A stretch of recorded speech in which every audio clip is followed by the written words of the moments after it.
Namaskaram. In the chapter of NR taxation, we are now proceeding with scope of total income concept. I know majority of you already know section 5 of income tax law, which talks about scope of total income and taxability of different types of income in different types of persons who are resident in India. In this lecture, we are majorly going to focus on, please understand, we are majorly going to focus on income deemed to be accrued in India because that is more relevant from the non-resident's perspective. But before that, let's have a quick revision on scope of total income that we have already learned in section 5. So, when I was teaching you section 5, I told you there are two types of income. One is Indian income and another is foreign income. Indian income means income accrues in India.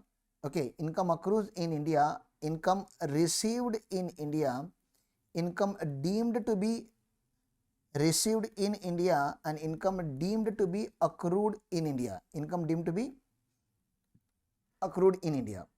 Income accrues in India means source of income is actually located in India. Income received in India means it is actually accrued outside India, but directly it is received in India, not foreign remittance, not transfer of money. Directly income was received in India. Income deemed to be received in India is written in section 7, which has nothing to do with any non-resident taxation. And income deemed to be accrued in India is purely based on international taxation. If you remove section 9 from the syllabus, let me tell you, my dear friends, many foreign companies, many non-residents would not pay tax in India the way they are paying now. They are literally, foreigners are literally afraid of section 9(1) because it's a very dangerous section from their perspective. See, we as an Indian, you and me, we are not afraid of section 9(1) because we are resident in India, and being a resident in India, not only Indian income but also foreign income is taxable in India. So we are not afraid of section 9(1).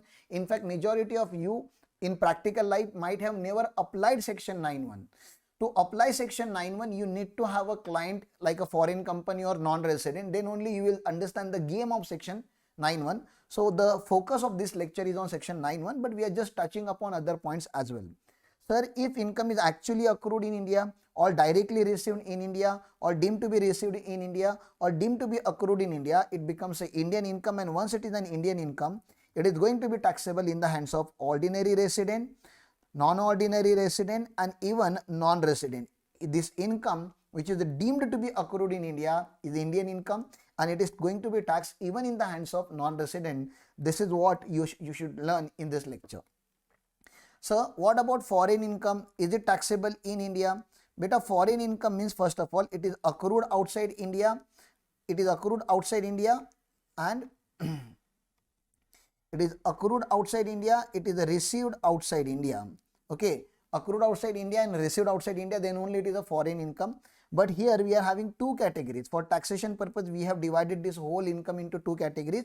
We have discussed this in residential status and scope of total income chapter. I advise you to watch that lecture or revise the lecture, see some question and answer that we have taken care there, and then you can jump on this advanced concept. This is the advanced concept of taxation so far as scope of total income is concerned. Foreign income which is business control from India or profession set up in India, definitely this is taxable in the hands of OR and NOR. Okay, OR it is taxable because OR is liable to pay tax on global income. Sir, what about other foreign income? Other foreign income means foreign income with India does not have any nexus, no nexus. It's a pure foreign income. Still it is taxable in the hands of OR.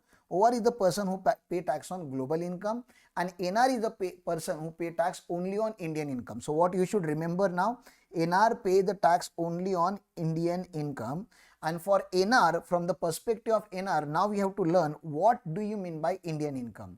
So this is how you need to understand the statement of scope of total income that we used to prepare. Indian income taxable for OR, NOR and NR. This is very important here. Foreign income but business control from India or profession set up in India, taxable for OR and NOR. OR and NOR but not taxable for NR. Other foreign income is taxable in the hands of OR but not in the hands of NOR and NR. Exempt income is not taxable in the hands of anybody. Capital receipts which are not taxable, nobody will pay the tax. This will give you gross total income, and from gross total income everybody will get a available deductions, and then we will get the total income of non-resident. Focus on non-resident. Some of the deductions are also given to the non-resident. If his income is taxable in India, then non-resident can claim possible deductions also in India. The ultimate objective here is to teach you income which are deemed to be accrued in India. So deeming fiction means we are actually declaring, we are not requesting assessors to assume that income is accrued in India. No, no, no. We are actually forcing them. We are actually telling them. We are declaring that this income we will consider to be accrued in India. And once it is income deemed to be accrued in India, my dear friends, no matter whether you are an ordinary resident or non-ordinary resident or even a non-resident, everybody has to pay tax on Indian income. If source is actually located in India, then nobody will hesitate. In this income deemed to be accrued in India concept, the source might be located outside India, but still income will become taxable in India. Few examples I would like to give you before I can start directly with the sections. Okay. From India, one of the person, Indian citizen has traveled abroad as member of ambassadors office. This is he's working in Indian embassy, okay, Indian embassy, but he's working in USA right now. So the place of employment for this particular employee is USA. He's working in USA, but the salary is paid by government of India. Salary is paid by government of India. So government of India says the income of this foreign ambassador, very, very important, income of Indian foreign ambassador who is a citizen of India, who is working right now outside India, is deemed to be accrued in India, meaning thereby whatever salary he is earning from government of India in USA is taxable in India but not in USA. USA government will not take tax on the Indian ambassadors. As a countermeasure, India will not take tax from the USA ambassador. So USA ambassador will be here. So you don't tax our ambassador, we will not tax your ambassador. This kind of relationship we are having with foreign governments. Therefore, the Indian ambassadors will be taxed in India, but only salary, not their perquisite and allowances. Okay. So this is one example of income deemed to be accrued in India. So second example of deemed to be accrued in India would be, if you are a foreigners, you all are foreigners, you are non-residents, and you are earning dividend income from RIL, Indian company, or Tata, TCS, Tata Consultancy Services, or Mahindra Motors, any Indian company. If company is incorporated in India, we say dividend, the dividend which is paid outside India, actually dividend is paid outside India, it might be paid in foreign currency, whatever, okay, because the company is having a registered office in India. If company is RO, registered office, incorporated office is in India, the dividend is deemed to be accrued in India, and all the non-resident who are earning dividend from India would be liable to pay tax. Now one doubt may arise in your mind, sir, okay, this non-resident is paying tax in India because source of income is located in India. What about their country, sir? What about Canada? What about, what about Russia? What about Germany?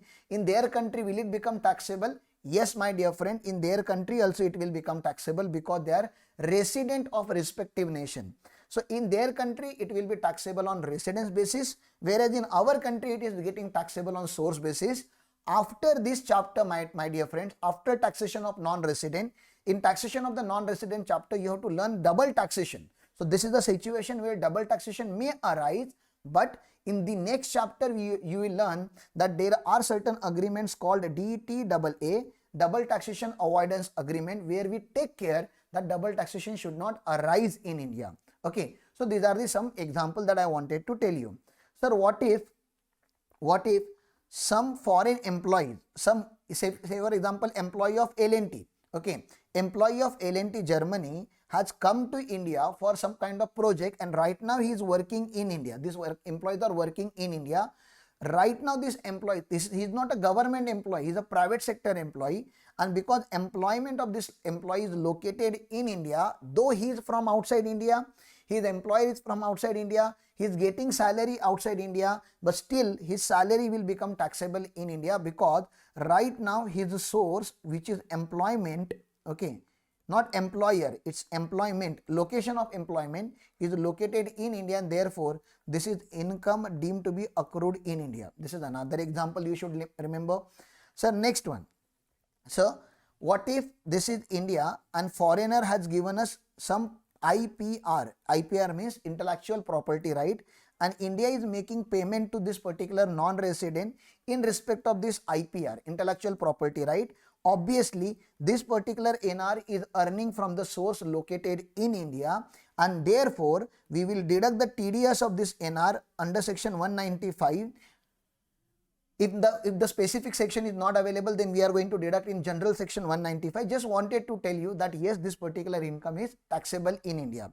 Now the definition of royalty is very wide in section 9.1. It's not ordinary definition, it's very big definition. We are going to learn that definition. So what if some foreigner has given us a loan, and that some foreigner has given us a loan, a non-resident has given us loan, is it taxable in India? Yes, whatever interest that we are going to pay from India will be taxable in the hands of NR at different rate of tax at different situation that we will discuss in later under section 115A. For that you have to learn section 115A, where you will learn the tax rate, special tax rate for non-resident on dividend income, on royalty income. There are some special rates of tax. If you comply certain conditions, we are having a concessional rate of tax for this non-resident. Okay. Not only that, so what if the foreigner is providing us fees for technical service? If fees for technical services provided to India, he will earn lot of commission and income from India. So this non-resident will be considered that he is earning income from India and he is liable to pay tax in India.